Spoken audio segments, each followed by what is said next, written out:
यीशु के प्रिय माता पिताओं, भाइयों बहनों और बच्चों, आज हम संत लूकस के अनुसार हमारे प्रभु यीशु मसीह का पवित्र सुसमाचार अध्याय 24 वाक्य 36 से वचन पर मनन करेंगे। ये वचन यीशु के पुनरुत्थान के बाद उनके शिष्यों के सामने प्रकट होने की घटना को दर्शाता है। एक क्षण केवल एक चमत्कार नहीं, बल्कि ईसाई विश्वास की नींव का प्रमाण है कि मसीह मृत्यु पर विजय प्राप्त कर चुके हैं।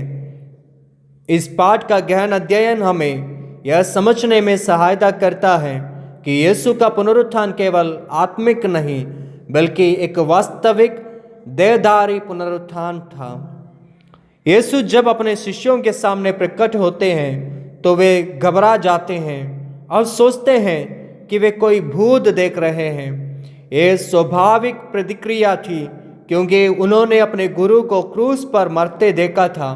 लेकिन यीशु का पहला वचन है, शांति तुम्हें मिले। यह शब्द केवल एक अभिवादन नहीं है, बल्कि यह उन सभी भय और संदेह को दूर करने के लिए कहा गया था जो शिष्यों के हृदय में घर कर चुके थे। यीशु हमें सिखाते हैं कि जब हम भय और संदेह में होते हैं तो हमें उनकी शांति की ओर मुड़ना चाहिए। कैथोलिक कलीसिया हमें पवित्र बलिदान के दौरान शांति तुम्हारे साथ हो कहा जाता है, जो इसी क्षण की याद दिलाता है। यीशु अपने शिष्यों को यह समझाने के लिए कि वे केवल आत्मा के रूप में नहीं आए हैं, बल्कि एक वास्तविक शरीर में पुनर्जीवित हुए हैं। वे उनसे कहते हैं, मेरे हाथ पैर देखो, यह वास्तव में मैं हूँ, मुझे छू कर देखो। भूत के शरीर और हड्डियां नहीं होती जैसा कि तुम उसमें देख रहे हो। कैथोलिक कलीसिया पुनरुत्थान को शारीरिक पुनरुत्थान मानती है, न कि केवल आत्मिक।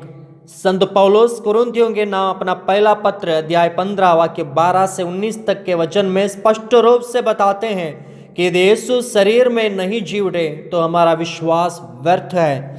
कैथोलिक कलीसिया की धर्म शिक्षा CCC 645 के अनुसार यीशु का पुनर्जीवित शरीर वास्तविक था, लेकिन अब वह एक महिमान्वित शरीर था जो समय और स्थान की सीमाओं से परे था। यीशु अपने शिष्यों से कहते हैं, मेरे हाथ पैर देखो, यह वास्तव में मैं हूँ, मुझे छू कर देखो। यीशु चाहते थे कि उनके शिष्य केवल विश्वास ना करें, बल्कि अनुभव करें।